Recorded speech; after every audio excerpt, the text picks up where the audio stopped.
नमस्कार साथियों। मैं पूर्णिमा पाटिल पत्रकार हूँ और आज आपकी मुलाकात मैं जिस पर्सनैलिटी से, जिस शख्सियत से करवाने जा रही हूँ वो 3 स्कूलों की संचालिका है सुश्री निशा सराफ। नमस्कार निशा जी। और मैं इनके स्कूल में इसलिए आई हूँ क्योंकि स्कूल्स तो बहुत सारी हैं, अच्छे स्कूल्स एक से बढ़कर एक स्कूल आजकल हैं हमारे भारतवर्ष में। लेकिन इस स्कूल में आने का एक विशेष कारण है क्योंकि इनके स्कूल में चरखा चलाना, सूत काटना और बच्चों को कोरोना के टाइम पे जिस तरह से व्यस्त रखने का कार्य इन्होंने किया और वो ऐसा जारी रहा निरंतर कि आज बच्चे बहुत ही बड़े-बड़े कपड़े खादी के बना रहे हैं और बहुत सुंदर कार्य कर रहे हैं। और गांधी जी की फोटो मैंने उनके कमरे में देखी, पर्दे देखे, चारों तरफ कमरे में बच्चे छोटे से बड़े मस्त काट रहे हैं और बड़ा एंजॉय कर रहे हैं और बड़ा मौन है उस कमरे में। सब कुछ देख के मुझे बहुत अच्छा लगा और मेरी इच्छा हुई कि मैं निशा जी जो संचालिका है स्कूल की उनसे बातचीत करूं। तो आइए हम शुरू करते हैं। निशा जी से पूछते हैं कि भाई ऐसा यूनिक आइडिया, ऐसा एकदम से अनूठा जो उनको आइडिया कैसे क्या आया और कैसे क्या ये सब शुरुआत हुई, तो मैं इस पर ही बात करूंगी। तो निशा जी मुझे बताइए आप कि आपकी स्कूल तो बहुत सुंदर है और बहुत करिकुलर एक्टिविटीज होती है, एक से बढ़कर एक कार्यक्रम होते हैं। एनवायरनमेंट के लिए देखो तो वो पर्यावरण को लेके भी आप बहुत सुंदर कार्यक्रम करती हैं। मतलब हमारे भारतवर्ष को आज के समय में क्या जरूरत है उन सब को देखते हुए साइंस एग्जीबिशन लगाती हैं। अपने बच्चों के हाथों में कंप्यूटर दिया हुआ है, बच्चे चांद को छूने जाए ऐसी शिक्षा दे रही है वो। तो साइंस के साथ भी वो है, लेकिन फिर वो गांधी जी के साथ कैसे क्या है, क्यों ना हम उनसे ही पूछे। देखिए, ये जो सूत काटने का जो मैंने शुरू किया वो कोविड के बाद में बच्चे जब स्कूल आए 2 साल के बाद में, तो वो उनका ध्यान नहीं लगता था पढ़ाई में और एक जगह बैठ नहीं पाते थे। अच्छा। तो फिर मुझे गांधी जी की बात याद आई कि वो इतने बड़े-बड़े लोगों से मिलते थे, पूरे दुनिया के बड़े-बड़े स्टेट्समैन से, और सूत काटते रहते थे और फिर उनसे भी बात करते रहते थे। यानी उनका ध्यान कहीं नहीं जाता था और पूरे कंसंट्रेशन से वो सूत भी काटते थे और बात भी करते थे। मतलब गांधी जी बोलते से ही जो एक हमारे सामने उनका जो एक चित्र आता है कि गांधी जी और वो सूत काट रहे हैं। बिल्कुल आप सही बोल रही हैं। तो ऐसा सोचा मैंने कि क्यों नहीं इसका एक्सपेरिमेंट करें कि बच्चों को भी चरखा काटना सिखाएं, जिससे कि उनका कंसंट्रेशन बढ़ सकता है और उनको फ़ायदा मिले। अभी जो मोबाइल से इतना एडिक्शन हो गया, 2 साल से पढ़ाई मोबाइल के थ्रू ही हो रही थी, तो ऐसा नहीं था कि बच्चे खाली पढ़ ही रहे थे, इतनी सारी और चीज़ें देख रहे थे जो उनको देखना नहीं चाहिए। तो इसीलिए ये चरखा एक एक्सपेरिमेंट के तौर से शुरू करा था। अच्छा, तो यानी कितना बढ़िया आइडिया था ये, क्योंकि कोरोना के टाइम सब परेशान थे। ऑनलाइन एजुकेशन चल रहा है, बच्चे परेशान है, दिन भर मोबाइल लेके बैठे हैं और साथ में पेरेंट्स भी परेशान थे कि ये अपना समय कितना गंवा रहे हैं। पर करे तो करे क्या, लोग बाहर नहीं जा सकते, कुछ नहीं कर सकते। और ऐसे वक्त पर निशा जी ने जो एक यूनिक आइडिया सोचा, एक अनूठा उन्होंने एक जो ये शुरू करवाया अपने स्कूल में कि बच्चों का ध्यान यदि लगाना है तो एक अच्छे कार्य में लगाने के लिए जो सबसे अच्छा उपाय है वो है चरखा चलाना सिखाना और सूत बनाना। और गांधी जी ने तो हमेशा बेसिक एजुकेशन इस पर बहुत ज्यादा जोर दिया था कि बच्चों को सूत काटना क्या, बड़ों ने भी हमेशा सूत काटते रहना चाहिए। बैठे बैठे भी समय मत गवाओ, सूत काटते रहो और बात करो, चर्चा करो। इतनी बड़ी बड़ी चर्चाएं गांधी जी ने सूत काटते काटते करी है। तो ये एक बहुत ही सुंदर कार्य निशा जी आपने शुरू किया। तो इसके बाद यानी आपने इस चीज को फिर हमेशा अपने स्कूल में शुरू रखा, कितने घंटे सिखाते, क्या करते, कितने बच्चे सीखते हैं, इस पर भी थोड़ा प्रकाश डालिए। पहले जब शुरू करा तब 2 ही बच्चे आए सीखने और वो भी प्राइमरी के बच्चे, क्योंकि बड़े बच्चों को कुछ नई बात सिखाना यानी बहुत मुश्किल रहता है, करना तो छोटे बच्चों से शुरू करा और 2 बच्चों से अभी करीब 100 बच्चे जी। आ रहे हैं जी और 2 घंटे के लिए हम चरखा रूम खुला रखते हैं। जी और जो हमारी जो संचालिका थी वो गांधीयन थॉट पे एमए कर रही थी, पोस्ट जी। ग्रेजुएशन, जी तो वो यूनिवर्सिटी से कनेक्टेड थी गांधीयन थॉट, तो वहाँ से उन्होंने एक टीचर को बुलाया अच्छा। और हमारी टीचर को ट्रेन करा। अच्छा। और उनका बहुत सहयोग मिला डिपार्टमेंट का। क्या उनका क्या नाम है? अम, अच्छा अच्छा, थोड़ा नाम क्या है? अच्छा, हाँ, ओके ओके। बट उनके डिपार्टमेंट से हमको बहुत सहयोग जी, मिला जी। और डॉक्टर करू ने भी बहुत हमसे कोऑपरेट करा। अच्छा अच्छा और उन्हीं ने इनॉग्रेट करा हमारा चरखा अच्छा का अच्छा। अभियान। जी जी। और वो भी बहुत खुश हुए ये अच्छा। देखकर। हाँ और इसके जो सक्सेस है हाँ। वो तो मैंने कभी इमेजिन भी नहीं करी थी कि जी। इतना सारा सूत बच्चे काट लेंगे जी। और फिर कमरे के पूरे पर्दे, चद्दर और सब बन गए। अरे वाह। और सब बच्चों को उसमें से एक एक रुमाल मिला अच्छा अच्छा और अच्छा। जिन्होंने काम किया। हाँ, और फिर ऐसा सोचे कि अब जो कपड़ा बचा था उसका जी। झंडा क्यों नहीं हम बना लें। हाँ, यानी देखिए सबसे बड़ी बात तो ये है कि इन्होंने गांधीयन थॉट्स जहाँ पे सिखाया जाता है, ये हम लोग नागपुर की बात कर रहे हैं, नागपुर शहर से हमारी ये बातचीत हो रही है, तो यहाँ के जो गांधीयन थॉट्स का सेंटर है ये वहाँ पर गई और वहाँ जो गांधीयन थॉट्स सिखाते थे उनसे इन्होंने कांटेक्ट किया। उन्होंने यहाँ आकर इनके टीचर को ट्रेंड किया चरखा चलाना और फिर उसके बाद वो बच्चों को सिखाना शुरू किया और बच्चों ने फिर धीरे धीरे सीखते सीखते उस धागे को लेकर फिर पर्दे और फिर उसके बाद चादर और फिर उसके बाद इन्होंने एक एक रुमाल भी उन बच्चों को गिफ्ट किया कि तुम कभी चाहो तो चॉकलेट या फिर कुछ कुछ हम लोग ऐसी उल्टी सीधी चीजें बच्चों के हाथ में पकड़ाते हैं गिफ्ट देने के लिए, पर इन्होंने बच्चों को बताया कि यदि किसी को उपहार देना है तो अपने हाथ से बनी कोई चीज देना सबसे बड़ा उपहार है, क्योंकि आप दिल से मन से उसको बनाते हैं। सवाल पैसों का नहीं होता है, सवाल भावना का होता है। और ये जो रुमाल है, ये जो खादी है, इसमें भावनाएं भरी है, इसमें स्वदेशी की भावना भरी हुई है।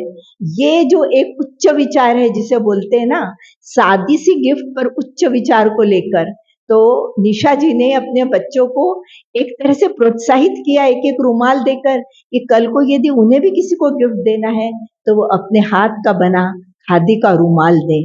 और ये रुमाल वैसे भी कितना उपयोगी होता है, हम पसीना पोंछते हैं तो तुरंत वो सोख हो जाता है, क्योंकि खादी में वही तो खासियत है। तो इसके बाद आप अभी बता रही थी कि जैसे अब 15 अगस्त आ रहा तो आपने झंडा भी तैयार कराया, तो ठीक है उसके बारे में आप बताइए। ये ऐसा लगा कि अभी इसका कुछ और करें, जो बच्चों ने इतने मेहनत से जी सूत काता है। तो 15 अगस्त आने वाला था जी। तो हम ढूंढने लगे कि अब किसको दें ये झंडा बनाने के लिए। हाँ। और हमने बहुत ढूंढा, जी वर्धा में भी बहुत लोगों से कांटेक्ट किया, बोले आज कोई नहीं है अच्छा जो कि झंडा बनाए महाराष्ट्र में। अच्छा ऐसा भी है। हाँ, ओ मतलब ये झंडे कहीं और से आते हैं। हाँ। अरे अच्छा, ये तो मुझे नहीं मालूम था। खादी के झंडे बोले आजकल आंध्रा में ही बनते हैं। आंध्रा में बनते हैं। हाँ। अच्छा, आंध्रा से ये इधर उधर डिस्ट्रीब्यूट होते हैं। अच्छा फिर बहुत कोशिश करके हमें एक बुटीक का पता चला जिसने हमारा सहयोग दिया। जी। और उसने बोला ठीक है, स्पेसिफिकेशंस जो थे वो जी। हमारे जो ये इसकी कोऑर्डिनेटर है चरखा की जी। शानूर मिर्जा, हाँ। वो जो एमए कर रही थी post graduation in Gandhian thought, तो उसने पूरे स्पेसिफिकेशंस के हिसाब से वो चरखा वो झंडा बनवाया। अच्छा। और आज वो झंडा हमने फहराया है। जी। तो बहुत गर्व लगा कि ये जी। बच्चों के हाथ के सूत का काता हुआ झंडा। अरे वाह, नहीं ये तो बहुत गर्व की बात है निशा जी, यानी आपके स्कूल के लिए गर्व की बात नहीं, ये हम सब नागपुर वासियों के लिए गर्व की बात है कि एक झंडा जो इनको यहाँ वहाँ जाकर भी नहीं मिल रहा था, इनका ऐसा था कि आंध्र से जब आएगा और यहाँ जब 15 अगस्त के आसपास फिर खूब झंडे मिलने लगेंगे, वो तो ये हमेशा हर साल की तरह ले ही सकती थी, परंतु इनकी इच्छा थी कि वो खादी का झंडा और खुद अपने बच्चे बनाए।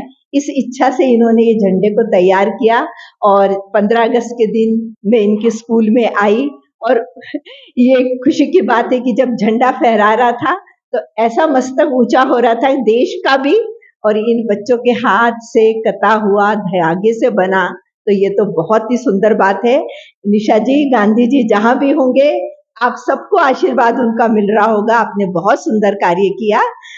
आप और कुछ स्कूल के बारे में, आपके स्कूल में तो बहुत अच्छी अच्छी खासियत है, कुछ उसके बारे में भी हमें बताइए।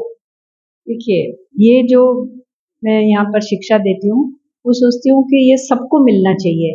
इसीलिए जो इसकी फीस है वो साधारण फीस रखी, जी जिससे कि सब इसका फायदा उठा सके। इन हर वर्ग के लोग, हर मतलब निशा जी ने इतनी स्कूल में सुविधाएं और इतना सीखने का लिए रखा है, क्योंकि मैंने इनका पूरा स्कूल घूम के देखा है। इतना बढ़िया स्कूल, इसमें इतना बड़ा ग्राउंड है, स्टेडियम है, और बच्चों के अलग अलग कमरों में अलग अलग, साइंस का कमरा अलग, क्राफ्ट का कमरा अलग, यानी क्या सुविधा नहीं है, सब कुछ है। परंतु इन्होंने ये बात जो गांधी जी चाहते थे कि हर एक बच्चे को शिक्षा मिले, हर एक महिला को शिक्षा मिले, और हमारा देश यदि एजुकेट होगा तो ही हमारा देश आगे बढ़ेगा।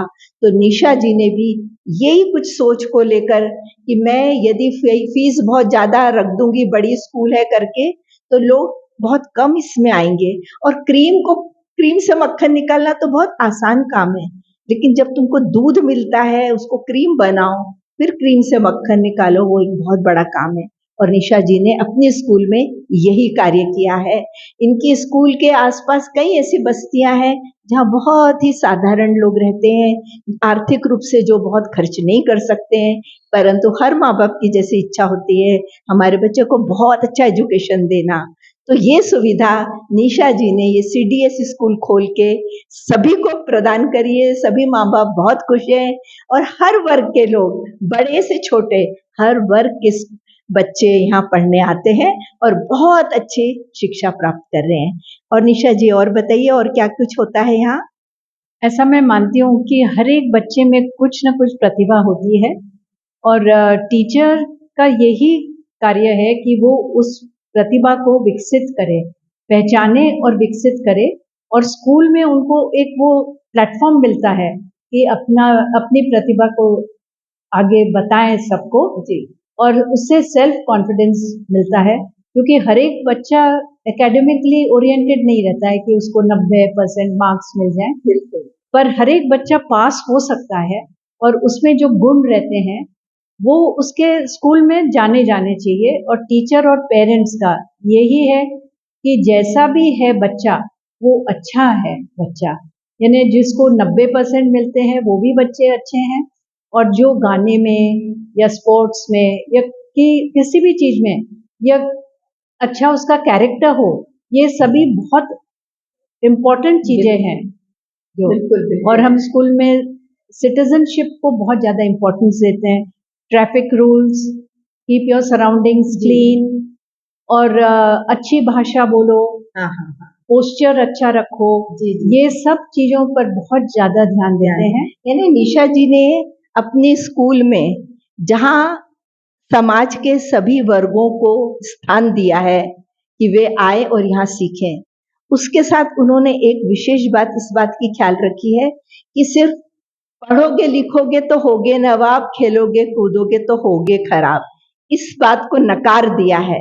उनका बोलना है पढ़ोगे लिखोगे तो भी अच्छा है, खेलोगे कूदोगे तो भी अच्छा है, गाना गाओगे तो अच्छा है, चित्रकारी करोगे तो भी तो अच्छा है।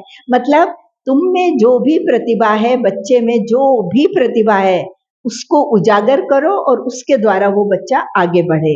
ये जरूरी नहीं है कि बस 90%, 95% बच्चा है वही होशियार है। वो, उसको भगवान ने कुछ और तरह से टैलेंट बनाया है, और दूसरे बच्चे को किसी और तरीके से, क्योंकि हर इंडिविजुअल डिफरेंट होता है और हर इंडिविजुअल की क्वालिटीज डिफरेंट होती है। तो उस बात को ध्यान में रखकर, उस साइकोलॉजी को ख्याल में रखकर, साइकोलॉजिकल सर्वे करके निशा जी ने हर बच्चे को महत्व दिया है, हर बच्चे को इम्पोर्टेंस दिया है कि हर बच्चे में गुण होते हैं। बस स्कूल की एक जिम्मेदारी है उन गुणों को ऊपर लाना, उजागर करना, उन गुणों से उसको आगे बढ़ाना। लेकिन हाँ, थोड़ा सा पढ़ाई लिखाई एक जैसे कि कोई भी नौकरी पाने के लिए जरूरी है तो वो पढ़ाई लिखाई तो साथ में चलती ही रहती है, परंतु कहीं स्ट्रेस नहीं है पढ़ाई का यहाँ पर। ऐसा नहीं है कि बस वो इतना प्रतिशत हमारे स्कूल का आना ही चाहिए। वो हर बच्चे को हर तरह से उत्साहित करती हैं, प्रोत्साहित करती हैं कि वो अपनी लगन से, अपनी इच्छा से जो भी विषय में अच्छा सीखना चाहता है जरूर सीखे। और उसके अनुसार ही उन्होंने टीचर्स भी रखे हैं, एक से बढ़कर एक इतने अच्छे टीचर्स रखे हैं। ऐसा नहीं कि कोई इंग्लैंड से पढ़कर आया है या कोई बाहर से पढ़कर आया है या कोई एक बहुत बड़ी स्कूल से पढ़कर आई हुई टीचर है, ऐसा नहीं है। टीचर्स भी उन्होंने इतना, मतलब मैं तो देख के दंग हूँ कि टीचर्स भी उनकी इतनी गुणी है। भले ही वो एक साधारण स्कूल की टीचर है पर उनमें गुण था। जो निशा ने एक प्लेटफॉर्म दिया अपने स्कूल में कि आओ तुम बच्चों को क्या सिखा सकते हो सिखाओ, क्या गाते हैं, क्या नृत्य करवाते हैं, क्या एनवायरनमेंट की शिक्षा देते हैं, क्या क्राफ्ट वर्क कराते हैं, यानी हर चीज में ये स्कूल अव्वल है, मैं तो ये कहूंगी। क्योंकि एक ह्यूमन बीइंग बनाने का कार्य इनकी स्कूल कर रही है। जैसा निशा जी बता रही हैं कि हम बच्चे को एक अच्छा देश का नागरिक बनाने का प्रयास कर रहे हैं। इंजीनियर, डॉक्टर तो वकील, ये सारे जो है ये तो वो रोजी रोटी के लिए पढ़ रहे हैं तो सीख ही जाएंगे और बन ही जाएंगे, लेकिन अच्छे नागरिकों की तो इस देश में आज बहुत कमी है और वो कार्य सीडीएस स्कूल पूरा करने को जा रही है। ये बहुत ही खुशी की बात है निशा जी। और आप क्या बोलना चाहेंगी? ये पूर्णिमा जी, ये तो आपका बड़प्पन है जो आपने स्कूल की इतनी तारीफ करी है। पर मैं यही चाहती हूँ कि अपने जो देश के वासी हैं वो बहुत, कोई कहीं भी कम नहीं है, किसी से कम नहीं है। और वो बस उनको एक सेल्फ कॉन्फिडेंस होना चाहिए। जो इतने सालों की गुलामी से अपने भाषा को भी भूल गए, अपने कल्चर को भी भूल गए, तो वो सब चीज़ें वापस उनमें लानी है, उनमें सेल्फ कॉन्फिडेंस डेवलप करना है जो अपने देश को बहुत आगे ले जा सके। जी जी जी, बहुत अच्छी बात बोली आपने। निशा जी, आपका इतने सालों का अनुभव है, आप कितने सालों से ये स्कूल चला रही हैं?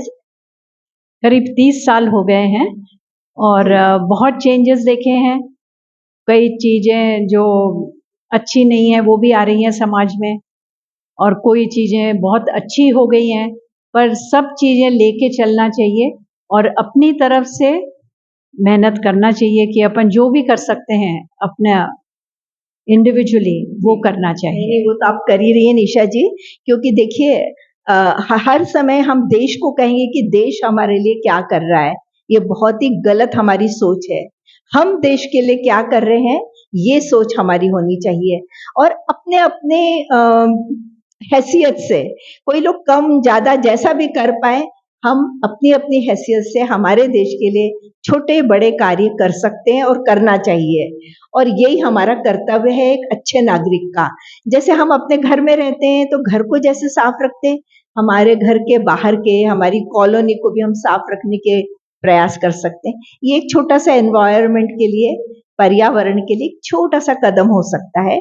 ऐसे ही कई कार्य हैं और निशा जी जो कर रही हैं एक तरह से अपने देश के लिए, जो एक एजुकेशन के फील्ड में कार्य हो रहे हैं, उसमें इनका भी एक बहुत बड़ा सहभाग है कि ये एक बहुत अच्छे स्कूल को चलाकर ढेर सारे बहुत अच्छे छोटे छोटे हमारे बच्चों को एक बहुत ही अच्छा नागरिक बनाने का प्रयास कर रही हैं। तो मैं निशा जी आज जाते जाते आपसे पूछना चाहूंगी, आप कुछ और बोलना चाहें या संदेश देना चाहें तो आप दे सकती हैं। एक बात मुझे ये बहुत चुभती है कि कई स्कूलों में खाली मार्क्स ही सब कुछ हैं, उसमें बच्चों को फ्रीडम नहीं है। तो मैंने स्कूल में कोई भी जो उनकी एक्स्ट्रा करिकुलर एक्टिविटीज़ हैं वो बाय चॉइस करी है, कंपलसरी नहीं करी है। लाइब्रेरी में भी अगर जाते हैं तो जिनको पढ़ने में इंटरेस्ट नहीं होता है वो डिस्टर्ब करते हैं खाली, तो खाली वही बच्चे लाइब्रेरी में जाएं जिनको रीडिंग में इंटरेस्ट है। बाकी के जो बच्चे हैं वो चेस खेल सकते हैं, इंडोर गेम्स खेल सकते हैं और बहुत सारी दूसरी चीज़ें में इन्वॉल्व हो सकते हैं। और जो गेम्स भी पीरियड रहता है उसमें जिनको गेम्स में रुचि नहीं होती है वो आपस में बात कर सकते हैं।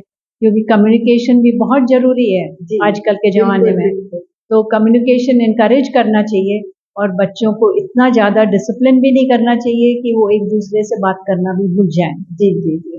जी, बिल्कुल निशा जी, आपने जैसे बच्चों को स्वतंत्रता दे के रखी है, लेकिन स्वच्छंदता नहीं। स्वतंत्रता है तो उनकी जो इच्छा है वो कर सकते हैं, लाइब्रेरी में पढ़ें, नहीं पढ़ना है तो चेस खेलें, कैरम खेलें, किसी पर कोई प्रेशर नहीं है। सब अपनी इच्छा से, अपने-अपने शौक से, अपनी-अपनी हॉबी से करने के लिए फ्री हैं, लेकिन स्वच्छंदता नहीं दी है कि मन मर्जी से जो चाहे, जैसा चाहे शोर मचाए, भागे दौड़े, ये नहीं। क्योंकि ये स्कूल में मैं पहली बार नहीं आ रही हूँ, पहले भी आई हूँ। इतना डिसिप्लिन, मतलब कोई डरा धमका के नहीं, या किसी को आवाज भी एक टीचर की नहीं आती, चुप बैठो, भागो, ऐसे नहीं करो, नीचे बैठो, ये ऊपर ऐसे नहीं। कोई किसी तरह का ऑर्डर नहीं देते हुए कोई दिखा। खुद निशा सराफ प्रिंसिपल है, इतनी मीठी मुस्कान के साथ टीचर्स हो, बच्चे हो, सबसे जो एक विनम्रता का व्यवहार करती हैं और यही चाहती हैं कि सभी जो उनके स्कूल की टीचर से लेकर, उनका स्टाफ से लेकर, उनके जो बच्चे हैं वो अच्छा बोलें, और जो हमारा संस्कार है, जो भारतीय संस्कृति है, बड़ों को आदर दें और सभी को रिस्पेक्ट देते हुए इस देश की प्रगति के लिए कुछ आगे बढ़ें, कुछ कार्य करें, कुछ ऐसी ही सुंदर सुंदर बातें लेकर। निशा जी, मैं आपसे जा रही हूँ, बहुत अच्छा लग रहा है, बहुत बहुत धन्यवाद, आपने इतनी सुंदर बातें करी और ये मेरे को बहुत अच्छा लग रहा है कि ऐसे ही अनुसरण बाकी के स्कूल्स में भी होना चाहिए, क्योंकि ये खादी को लेकर तो मैं बहुत ही उत्साहित हूँ और बहुत ही खुश हूँ। मुझे ये सब देख के बहुत अच्छा लगा निशा जी। तो कुछ आपको और कुछ हमारे श्रोताओं को नमस्कार कर दीजिए, या आप कुछ नमस्कार। बोलना चाह रही होंगी तो बिल्कुल। ये बस मेरा छोटा सा प्रयास है और बहुत अच्छा लगा कि पूर्णिमा जी ने इसको सराहा है। धन्यवाद। धन्यवाद। श्रोताओं, बहुत बहुत धन्यवाद। आपने बहुत अच्छे से हमारी बातों को सुना और हमेशा हर इंटरव्यू में एक ही प्रयास है कि हम कुछ न कुछ प्रेरणा लेकर जाएं, कुछ न कुछ सीख के जाएं और हम जीवन भर कुछ न कुछ सीखते ही रहें। धन्यवाद।